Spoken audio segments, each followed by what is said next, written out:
Everyone, welcome to Kashish explains. आज हम करेंगे class 11 business studies chapter number 1 business trade and commerce part 1, जिसमें हम बिजनेस का मीनिंग समझेंगे। बिजनेस क्या होता है, बिजनेस टर्म कहाँ से आया है, बिजनेस की क्या क्या फीचर्स रहती हैं, बिजनेस की क्या क्या क्लासिफिकेशन ऑफ एक्टिविटीज़ है, वो हम यहाँ पे स्टडी करेंगे।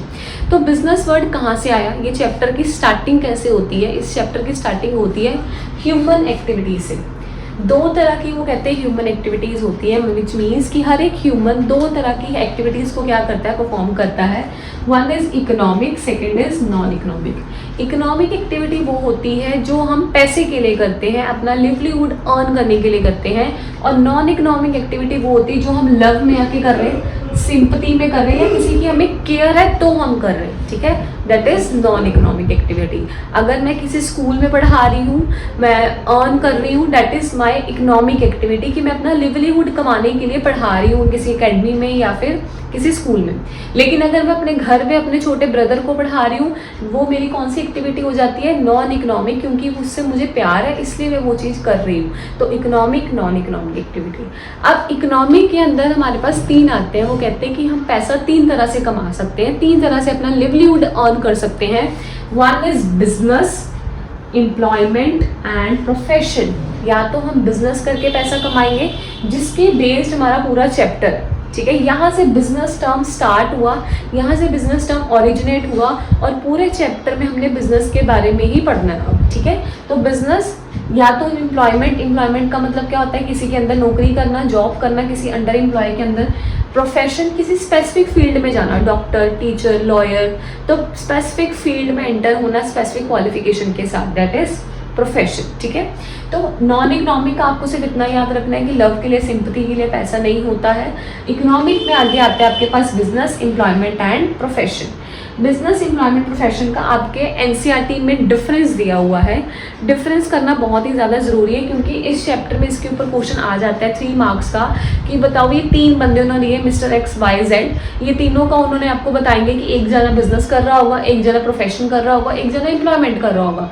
देन वो आपसे पूछेंगे कि आइडेंटिफाई करो कि कौन कौन सी ह्यूमन एक्टिविटी कर रहा है या इकोनॉमिक एक्टिविटी कर रहा है। देन बी पार्ट में पूछेंगे कि इन तीनों को डिफ्रेंशिएट करो।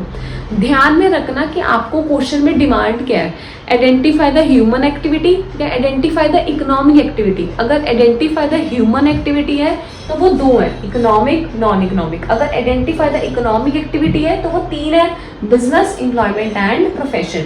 इसका आपको डिफरेंस एनसीईआरटी में दिया हुआ है, 8 पॉइंटर्स हैं। यहाँ पे मैंने पॉइंटर्स लिख दिए छोटे छोटे, लेकिन आप एनसीईआरटी को रेफर कर सकते हो। तो हम 1 बाय 1 स्टडी करते हैं। फर्स्ट हमारा क्या है, मोड ऑफ एस्टैब्लिशमेंट। ये तीनों स्टार्ट कैसे होते हैं। बिजनेस कैसे स्टार्ट होगा, एक बिजनेसमैन के आइडिया से, उसको एक आइडिया आएगा तो वो स्टार्ट कर देगा। एम्प्लॉयमेंट कैसे स्टार्ट होगा, एक कॉन्ट्रैक्ट ऑफ एम्प्लॉयमेंट से, ऑफर लेटर से, जब वो आपको ऑफर लेटर भेजेगा कि भाई हाँ जो कल से काम कर लो, कल से आपकी नौकरी पक्की हो जाएगी। प्रोफेशन कैसे स्टार्ट होगा, एक स्पेसिफिक फील्ड में आप नॉलेज एक्वायर करोगे, स्पेसिफिक फील्ड में आप स्किल्स एक्वायर करोगे तो आप प्रोफेशन में एंटर हो सकते हो, स्टार्ट हो सकता है प्रोफेशन।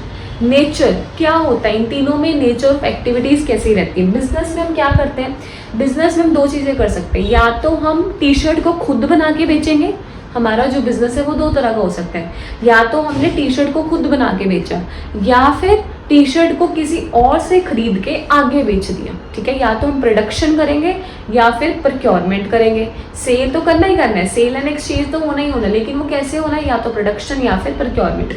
एम्प्लॉयमेंट में कैसा नेचर रहता है, एज पर एम्प्लॉयर, जैसी आपकी जॉब डिमांड कर रही है। अगर आपकी जॉब कह रही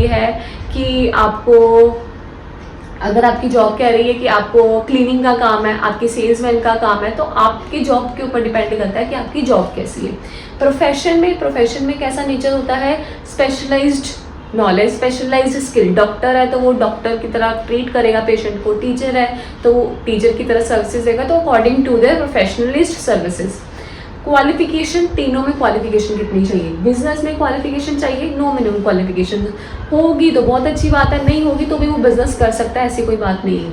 एम्प्लॉयमेंट में एज पर एम्प्लॉयर, एम्प्लॉयमेंट में हर कुछ एम्प्लॉयर के ऊपर डिपेंडेड है, कि अगर आपको बॉस कह रहा है कि मुझे भी 12th पास चाहिए या फिर मुझे ग्रेजुएशन वाला बंदा चाहिए, मुझे पोस्ट ग्रेजुएशन वाला बंदा चाहिए, तो आपको उस अकॉर्डिंग आपकी क्वालिफिकेशन होनी चाहिए, लेकिन उसकी कोई डिमांड नहीं है, 10th फेल भी चलेगा क्योंकि मैंने तो क्लीनिंग का काम भी करवाना है। तो वो एज पर एम्प्लॉयर है, उसके ऊपर डिपेंड करता है कि आपको एम्प्लॉयमेंट में कितनी क्वालिफिकेशन चाहिए होगी। प्रोफेशन में ऑफकोर्स क्वालिफिकेशन सबसे ज़्यादा किस में चाहिए, प्रोफेशन में ही चाहिए। रिटर्न, रिवॉर्ड, बिजनेस में रिटर्न क्या आता है आपको, प्रॉफिट। बिजनेस में जब आप प्रोडक्शन करते हो, प्रोक्योरमेंट करते हो, तो क्या रिटर्न आता है, प्रॉफिट आता है। एम्प्लॉयमेंट में क्या रिटर्न आता है, फी, वेजेस आती हैं, सैलरीज आती हैं। और प्रोफेशन में आप टीचर हो, आप डॉक्टर हो, आपको फीस आएगी, तो fees is the return. Transfer of interest, transfer of interest का मतलब होता है कि आप अपने बिजनेस एम्प्लॉयमेंट प्रोफेशन में आप अपना ओनरशिप ट्रांसफर कर सकते हो या फिर नहीं कर सकते हो। तो वो चीज़ रहती है कि आप अपना जो ओनरशिप है, कि फॉर एग्जांपल मेरे पापा का बिजनेस है, वो 10 दिन के लिए कहीं गए हैं, तो वो मेरे को वहाँ पे बिठा के जा सकते हैं कि हाँ जी भी 10 दिन तू संभाल ले, ठीक है। तो वो transfer of interest is possible in the business. अगर मेरे पापा डॉक्टर हैं तो वो मेरे को बिठा के नहीं जा सकते अनटिल अनलेस कि मेरे पास डॉक्टर की डिग्री ना हो, ठीक है। तो प्रोफेशन में नॉट पॉसिबल। एम्प्लॉयमेंट में अगर वो कहीं पे जॉब कर रहे हैं तो भी नहीं मुझे बिठा के जा सकते, तो एम्प्लॉयमेंट में भी ट्रांसफर हमारा पॉसिबल नहीं है। कैपिटल, कैपिटल कितना इन्वेस्टमेंट होगा, सबसे ज़्यादा कैपिटल किस में लगेगा, ऑफ कोर्स बिजनेस में लगेगा। सबसे ज़्यादा कैपिटल बिजनेस में लगेगा क्योंकि उसको सब कुछ चाहिए, मशीनरी चाहिए, ये चाहिए, वो चाहिए, तो एवरीथिंग, एसेट्स चाहिए, इक्विपमेंट्स चाहिए, तो हर एक चीज़ को स्टार्ट करने के लिए हमें पैसा चाहिए। एम्प्लॉयमेंट में नो कैपिटल, आपको जाके जॉब करनी है, कोई कैपिटल की रिक्वायरमेंट नहीं है। प्रोफेशन में अगर आप खुद का सेटअप कर रहे हो, आप, मैं अगर टीचर, एज ए टीचर किसी स्कूल में पढ़ा रही हूँ तो नो कैपिटल।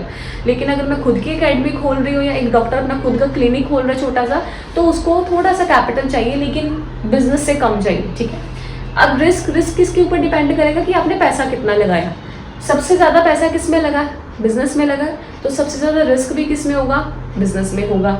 एम्प्लॉयमेंट में नो कैपिटल तो नो रिस्क, प्रोफेशन में लेस कैपिटल तो लेस रिस्क, जितना कम पैसा लगाओगे उतना कम रिस्क भी लगेगा। Code of conduct, code of conduct का मतलब होता है रूल बुक, कि रूल्स को आप कैसे फॉलो अप कर रहे हो। बिजनेस में आपका कोई एज पर स्ट्रिक्ट रूल्स नहीं होते कि आपको ये फॉलो करने ही पड़ेंगे। आप खुद ओनर हो, आप खुद मालिक हो, आप खुद रूल्स बनाते हो अपने बिजनेस के रिलेटेड। एम्प्लॉयमेंट में आपको रूल्स फॉलो करने पड़ते हैं एज पर एम्प्लॉयर। अगर एम्प्लॉयर ने बोला है कि हाँ जी भी यहाँ पे सिगरेट पीना अलाउड नहीं है, तो आपको नहीं पीना है। अगर उसको कोई रोक टोक है नहीं, उसको कोई है नहीं प्रॉब्लम, तो आप पी सकते हैं। तो ये चीज़ है कि रूल्स एम्प्लॉयमेंट में कौन डिसाइड करेगा, एम्प्लॉयर डिसाइड करेगा। प्रोफेशन में proper strict rules of code of conduct होते हैं, रूल्स होते हैं। अगर आप किसी डॉक्टर की अच्छी क्लिनिक पे जाओ तो वहाँ पे उनका कोड ऑफ कंडक्ट लगा भी होता है। कोई जो प्रोफेशनल डिग्रीज होती हैं उनको कोड ऑफ कंडक्ट प्रिस्क्राइब्ड करा जाता है कि आपको अपने ड्यूरिंग द प्रोफेशन ये चीज़ें ध्यान में हमेशा रखनी पड़ेंगी। तो ये आपको एक डिफरेंसेस और इन तीनों का मीनिंग, इकोनॉमिक, नॉन इकोनॉमिक, ये आपका चैप्टर का इंट्रोडक्शन है। दैट्स इट, जहाँ से आपको ये पता लगता है कि बिजनेस वर्ड कहाँ से आया है, बिजनेस के साथ क्या क्या चीज़ें जुड़ी हुई हैं, वो सारी चीज़ें। लेकिन आपका मेन चैप्टर कहाँ से स्टार्ट होता है, आपकी फीचर्स ऑफ बिजनेस से, जहाँ से आपका पूरा चैप्टर किसके रिलेटेड रहने वाला है, बिजनेस के रिलेटेड ही रहने वाला है। बिजनेस की फीचर्स क्या होती हैं, बिजनेस में आप कौन कौन सी एक्टिविटीज़ को करते हो, बिजनेस रिस्क में क्या क्या चीज़ें होती हैं, बिजनेस के ऑब्जेक्टिव्स क्या होते हैं, वो सारी चीज़ें आपको अब पूरे चैप्टर में बिजनेस के बारे में ही पढ़ना है। तो लेट्स स्टार्ट विद बिजनेस की फीचर्स। पहली फीचर क्या है, इकोनॉमिक एक्टिविटी। अभी आपने पढ़ा बिजनेस कौन सी एक्टिविटी, इकोनॉमिक। क्यों इकोनॉमिक है, क्योंकि हम उसमें क्या कमाते हैं, पैसा कमाते हैं, लिवलीहुड कमाते हैं। सेकेंड है प्रोडक्शन और प्रोक्योरमेंट। ये भी मैंने अभी बोला कि बिजनेस में या तो आप टी शर्ट को खुद बनाओगे या फिर आप किसी से परचेज करोगे। जब आप प्रोडक्शन करोगे तो नेक्स्ट स्टेप आपका क्या होगा, सेल करोगे। आपने टी शर्ट बनाई, आपने बेची। अगर प्रोक्योरमेंट करो तो उसके लिए वर्ड उन्होंने क्या यूज कर दिया, एक्सचेंज, कि एक से लिया दूसरे को दे दिया, एक्सचेंज वर्ड यूज कर दिया। प्रॉफिट अर्निंग, बिना प्रॉफिट के बिजनेस तो चल नहीं सकता। कितनी देर वो प्रॉफिट नहीं कमाएगा, हाँ हो सकता है साल ना कमाए, 2 साल ना कमाए, लेकिन आफ्टर अ वाइल उसको प्रॉफिट की रिक्वायरमेंट पड़ेगी ही पड़ेगी। तो बिजनेस बिना प्रॉफिट के तो चल ही नहीं सकता। No profit no risk no gain. तो आपको रिस्क भी लेना पड़ेगा, जितना ज़्यादा रिस्क लोगे उतना ही ज़्यादा आपको प्रॉफिट होने के चांसेस बढ़ते रहते हैं। Regular basis, very important feature. इसके ऊपर केस स्टडी आती है अलग से, जो वो कहते हैं कि जो आपकी बिजनेस की एक्टिविटीज़ होती है वो किस बेसिस पर होनी चाहिए, रेगुलर बेसिस पर होनी चाहिए। फॉर एग्जांपल मेरे पास पुराना लैपटॉप है, वो मैंने बेचना है, ठीक है।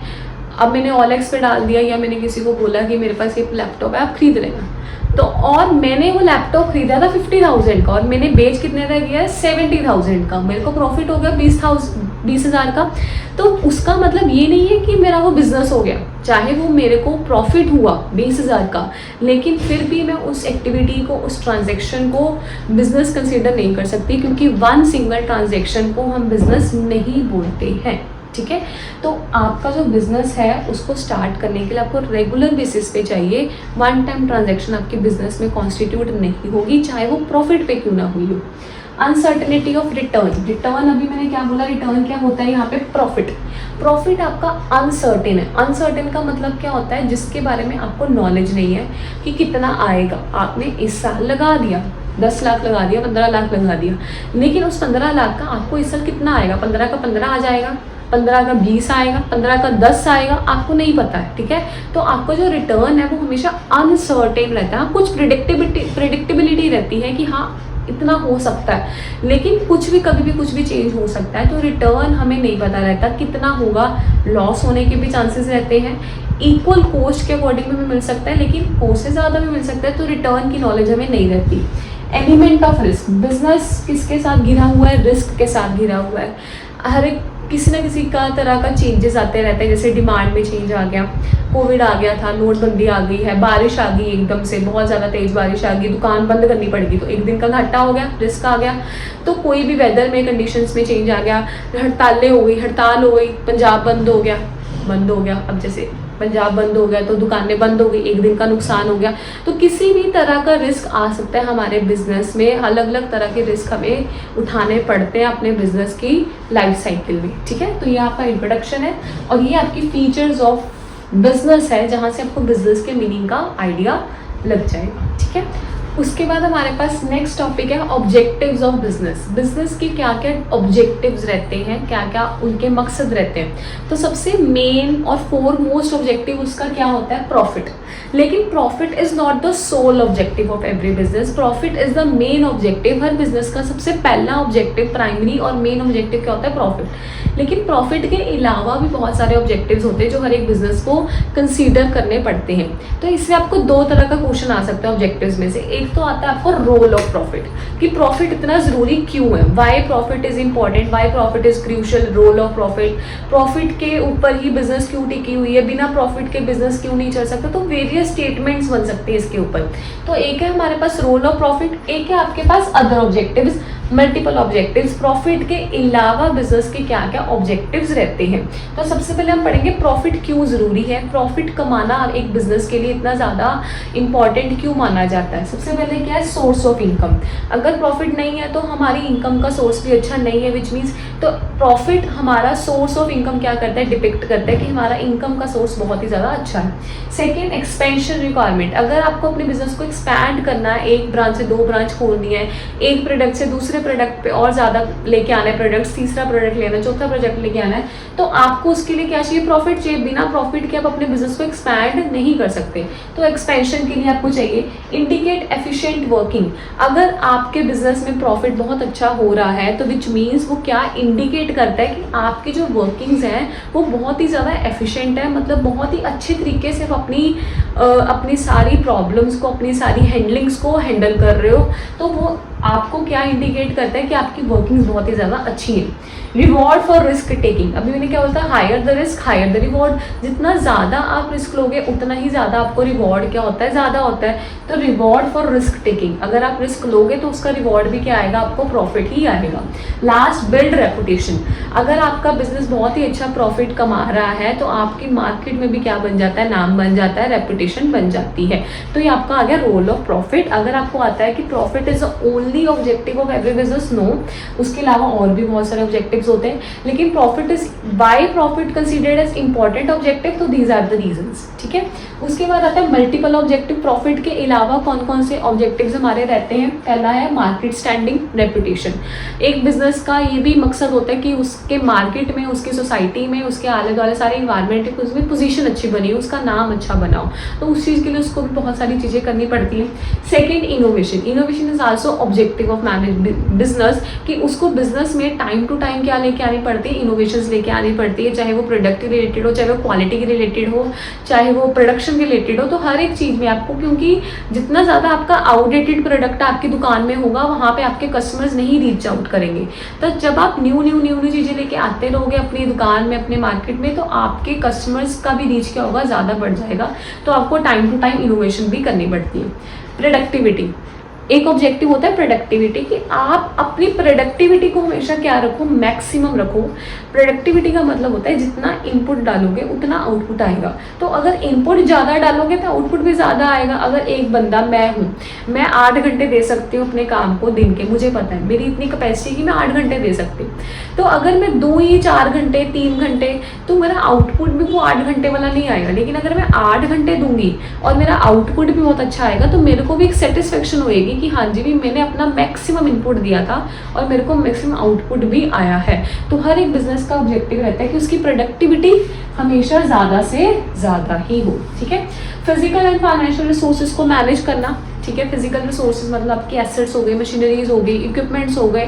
फाइनेंशियल मतलब आप कहाँ से लोन ले रहे हो, आपने कितने शेयर्स पे लिया है पैसा, कितने लोन पे लिया है, कितनी आपकी खुद की सेविंग्स है, कितना आपका प्रॉफिट है, आपने किसको कितना रिटर्न देना है, अगर आपने ब्याज पैसा लिया आपको कितना इंटरेस्ट देना है। तो हर एक चीज़ को आपको मैनेज करके चलना पड़ता है। इन चीज़ों को मैनेज करना उसका क्या रहता है, एक ऑब्जेक्टिव रहता है। सोशल रिस्पॉन्सिबिलिटी, हर एक बिजनेस की कुछ ना कुछ क्या बनती है, सोशली रिस्पॉन्सिबल होता है हर एक बिजनेस, कि वो ऐसा कुछ ना करे कि उसको आसपास वाले, उसकी जो सोसाइटी है उसकी वजह से उसको दिक्कत हो। जैसे पोल्यूशन कम से कम करे, एम्प्लॉयमेंट अपॉर्चुनिटीज़ को अवेल करे। ठीक है। जैसे स्पोर्ट्स इवेंट्स को लॉन्च करवा दे। तो सोसाइटी के भले के लिए करनी है चीज़ें, सोसाइटी के वेलफेयर के बारे में भी सोचना एक बिजनेस का क्या रहता है, ऑब्जेक्टिव रहता है। तो profit is the main but not the sole. Main है लेकिन अकेला नहीं है, उसके अलावा भी है ऑब्जेक्टिव्स, लेकिन प्रॉफिट बहुत इंपॉर्टेंट रोल प्ले करता है, क्योंकि बिना प्रॉफिट के ये भी यूजलेस है। ठीक है। अगर प्रॉफिट ही नहीं हो रहा तो इन चीज़ों को भी ध्यान देना, हमें कोई इतना ज़्यादा फर्क नहीं पड़ेगा। तो प्रॉफिट बहुत ज़्यादा इंपॉर्टेंट है, लेकिन अकेला नहीं है, उसके अलावा बहुत सारे आते हैं। तो इस वीडियो में हमने एम्प्लॉयमेंट, प्रोफेशन और बिजनेस का डिफरेंस पढ़ा, इंट्रोडक्शन पढ़ी, दिस फीचर्स ऑफ बिजनेस पढ़ा, ऑब्जेक्टिव्स ऑफ बिजनेस पढ़ा। तो आई होप आज का लेक्चर आपको अच्छा लगा होगा, हेल्पफुल लगा होगा। तो अगर हेल्पफुल लगा है तो प्लीज़ लाइक करो, शेयर करो अपने दोस्तों के साथ, सब्सक्राइब करो, ताकि टाइम टू टाइम आपको हर वीडियो आपके पास पहुंच जाए, आपको एग्जाम्स में और ज़्यादा हेल्पफुल लगे इस चीज़ का। तो अगर कोई भी डाउट है आप हमें से कमेंट सेक्शन में पूछ सकते हैं। बाकी का चैप्टर हम नेक्स्ट वीडियो में कवर करेंगे। Till than happy learning and thank you.